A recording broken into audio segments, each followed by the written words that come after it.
bi j'ai juste vu le direct ma gis ni sariwul leen fi vous êtes tout à fait proche de chez moi ma ni donc dinaa def un geste daal di ñëw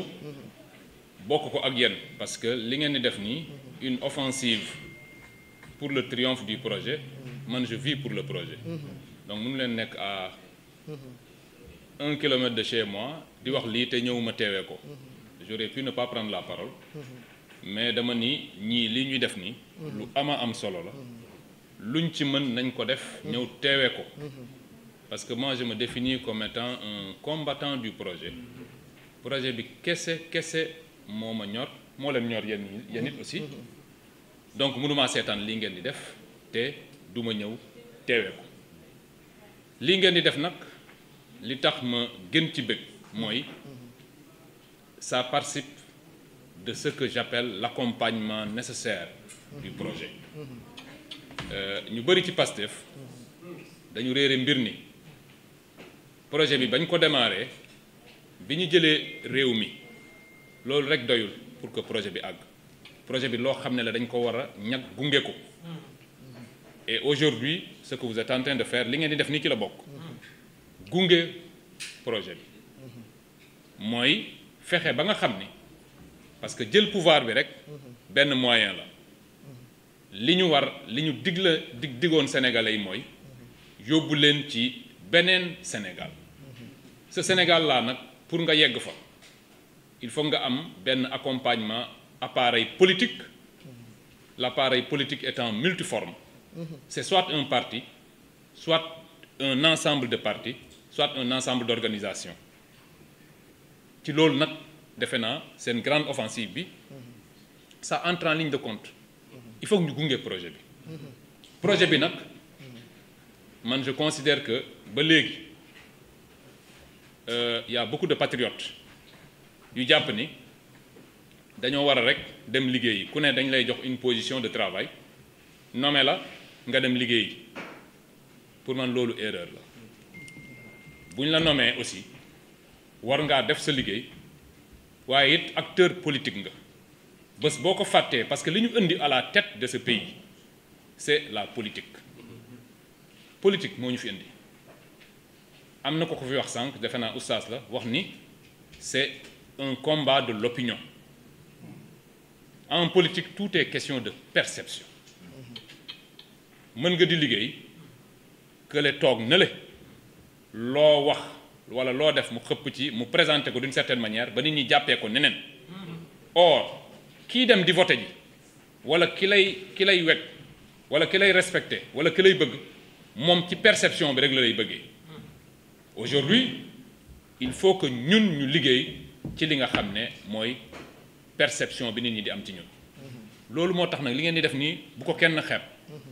ça participe d'un accompagnement comme je le disais je vais me répéter accompagnement nécessaire du projet bi nag mu ngi dem dans deux sens globalement bu ñu doon wax comme les juristes le premier sens mooy war nañu redresser le pays le redressement nag c'est toutes ces questions là li ñuy wax ni nous avons trouvé un pays en ruine nous avons trouvé un pays dans lequel l'endettement est extraordinaire nous avons trouvé un pays qui a un certain nombre de difficultés ñu ngi koy redresser ci biir redressement boobu nag dañoo warta la plupart des patriotes ci lañ nekk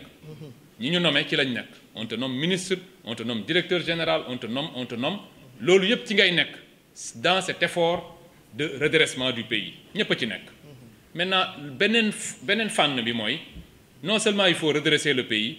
mais il faut aussi apporter de la justice sénégalais yi teguñu fi rek pour que ñu ni taux de chômage bi fii la tolloon nañ ko wàññi denrée de première nécessité wàññi leen ko il y a une soif de justice qui est là te man loolu chaque fois fuñ ma woo dama ciy insister il faut que ñu xam ni aussi sénégalais yi dañoo bëgg li nga xam ne moo leen dal entre 2021 et 2024 dañoo bëgg ñu faj ko faj bi mooy il faut apporter de la justice nit ki ni muy soxlaa di lekk noonu lay soxlaa de la justice ñun ñii ñëpp ci lañ bokk muy man di oustaz di keneen ak keneen man maa ngi jóge sama kër léegi nii j'étais en train de refaire une caméra de surveillance boo xam ne fa laa gisee woon ni ñëwoon sama kër pour mettre des cocktails Molotov dans ma maison à 1h du matin. C'est pour vous dire que foofu la affaire yi àggoon te bañ may sànni cocktail Molotov sama kër j'avais le bracelet électronique. Le lendemain j'ai demandé au juge d'instruction qui par ailleurs aujourd'hui a été nommé procureur du tribunal de Mbour. On lui a fait une promotion. Bon, c'est sa chance, je ne l'aurais pas nommé moi, mais dama ko demandé autorisation en son temps ne ko les gens sont venus chez moi sànni nañ cocktail Molotov sama kër donc waa APR xam nañ sama kër da nga maa war a may puisque dañ ma fixé ci benn endroit dañ maa war a may ma déplacé wu dem feneen mu lànk bañ ko celui-là il voulait quoi fu bëggoon gars yi fekk ma fa.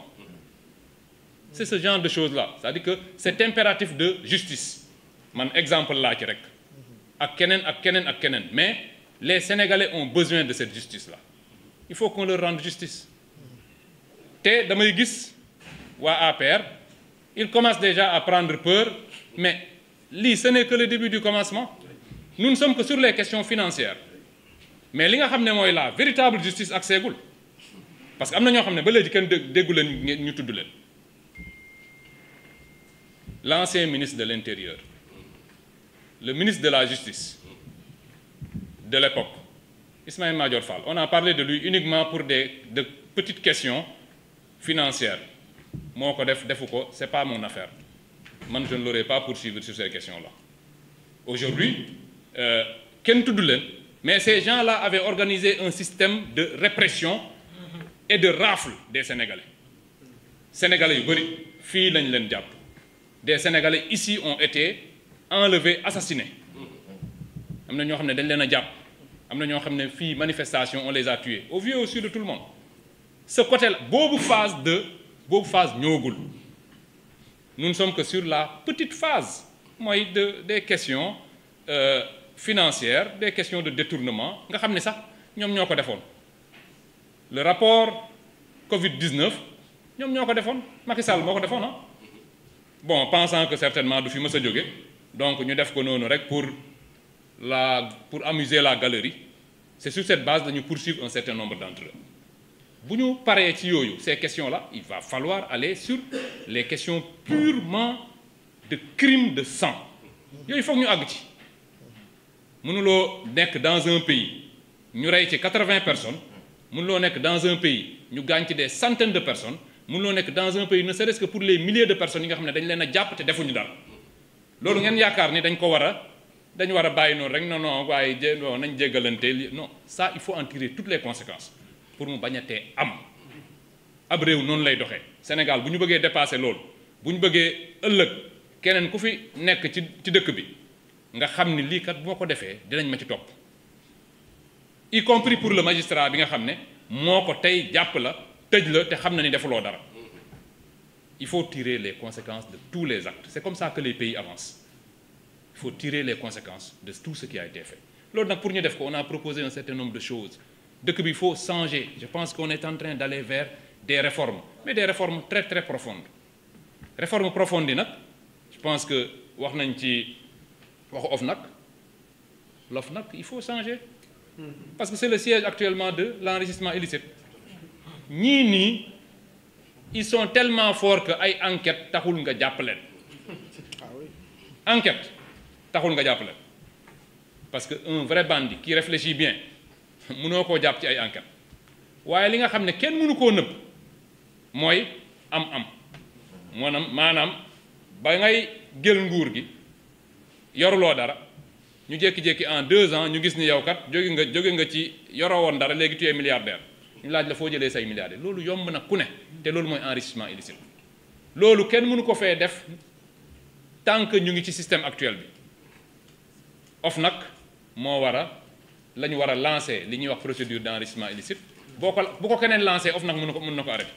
te OFNAC comme ni ma ko yàgg a waxee sëñ Bassirou Gueye moo fa nekk te tant que ma nga mel ni OFNAC amul moom dañ ko jox OFNAC pour mu geler ko teg ko lem ko dugal ko ci poosam toog di xaar puisque day xaar nag nous avons la majorité à l'Assemblée dañ ko fa jëlee en dehors de l'OFNAC mais le Conseil constitutionnel conseil constitutionnel bu leen fàtte ni ñi fa nekk ñëpp Macky Sall moo leen fa teg man na gëwma ni nit dina xëy rek soppeeku bu ñu fàtte ni lu ne dund nañ ko avec ce conseil constitutionnel là lu ne dund nañ ko, ne soyons pas naïfs. Le conseil constitutionnel dans sa constitution actuelle dañu ko war a dissoudre aussi dindi ko daal di teg beneen structure, une cour ou tout ce que vous voulez. Moi, je n'ai pas la naïveté de penser que les gens ont changé, maintenant les gens vont respecter la loi. Non, il ne faut pas se limiter à des actes isolés. Le Conseil constitutionnel jël na benn acte rek, tout le monde commence à applaudir. Non, les gens n'ont pas changé, c'est les mêmes personnes. Macky Sall moo leen fi tegoon nañu réformer et ayons le courage d'aller vers une cour constitutionnelle. Man yooyu laa gis nga xam ne c'est des actes forts que le régime actuel doit poser. Ma jàpp ni c'est les conditions sine qua non de réussite du projet mooy li ngeen di wax nii. Gis nga le projet là du ay wax kese nii,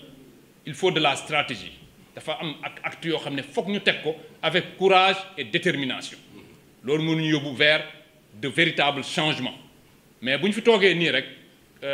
di xool, nous avons une opposition qui, pour une fois, pour la première fois dans l'histoire du Sénégal, on a une opposition qui a plus de moyens que le régime en place. Maanaam ñoom li ñu yor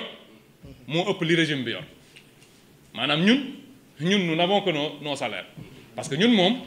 allah kulli al ñun xaalisu dëkk bi ñun naruñ koo jël. Duñ ko jël, duñ ko politiquer. Donc cela veut dire que ipso facto, en puisant dans les caisses de l'État pendant 12 ans, ils ont plus de moyens que nous. Léegi ku la ëpp moyen nga toog di ko seetaan ne non man je suis dans la rupture, je vais xawma bon je connais bon c'est vrai il faut respecter les droits de chacun. Mais pour moi respecter les droits de chacun c'est respecter d'abord les droits des Sénégalais. Et les droits des Sénégalais, c'est d'abord d'aller poursuivre tous ceux qui ont de l'argent public dans leur poche ou dans leur compte bancaire. Loolu mooy dëkk, loolu mooy respect des droits. Te loolu tant que defuñu ko nag ci problème la ñuy dëkk. Ñii dinañ ñu sonal parce qu'ils ont trop d'argent public te arrangé wu leen ñuy yëkkati un certain nombre de procédures. Donc damay guddal à chaque fois, mais pour man dafa jar ñuy wax loolu. Le projet, pour qu'il réussisse, il faut des actes forts. Et vous êtes en train d'en poser. Pour man, il faut nit ñi di déglu. Nit ñi di déglu ni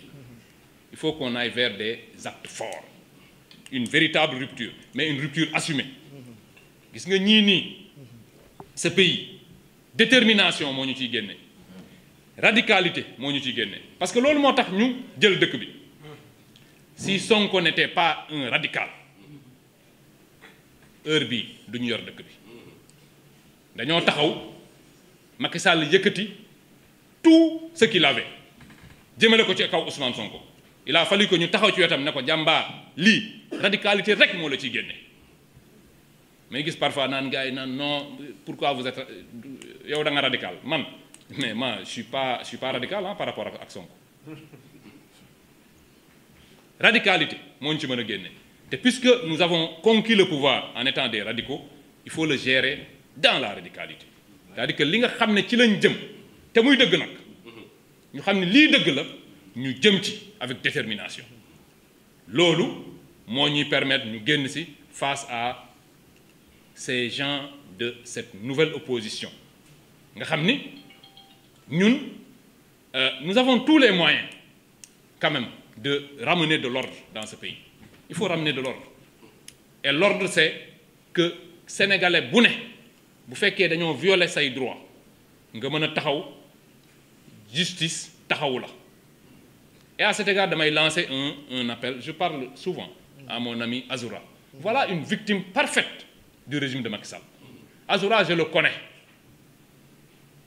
connais très bien. Sama boy la, il est tout le temps chez moi. C'est pas la peine nag d'aller le chercher là-bas, il n'est pas là-bas. Bu ngeen fa ñëwee man ngeen fay fekk et il vous faut un mandat pour aller le chercher chez moi. Il n'est pas chez moi. Damay wax ni day ñëw sama kër. Mais je veux dire que c'est une victime. Azoura man ba ma ko gisee kaso laa xam ni kii ce n'est plus le même. Te ñoom ñoo ko jàpp deful dara. Ñu yóbbu ko kaso dans un certain nombre de conditions et il s'est affaissé moralement. Azoura ku ko gis xam ni kii nii normalatul. Il a besoin d'un accompagnement psychologique et non pas d'une traque judiciaire boo xam ne amul benn sens. Azoura normalul c'est-à-dire da nga koy woo nga gis ni il te parle il dit 2 phrases 3 yu ne mu bëgg a jooy nit kooku normalatul. pour ñi nga xam ne dem nañ kaso da ngay xam ni du ñëpp ci mën a génn kaso du ñëpp ay dugg génn na nga duggee woon du noonu ngay génne muy kaso di bracelet di jafe-jafe bu ne nit rek la mën a doon. Et on ne peut pas comparer Azoura qui est victime d'une répression policière ñu yóbbu ko kaso traité ko d'une certaine manière mu génn état psychiatrique am changé mu doon beneen nit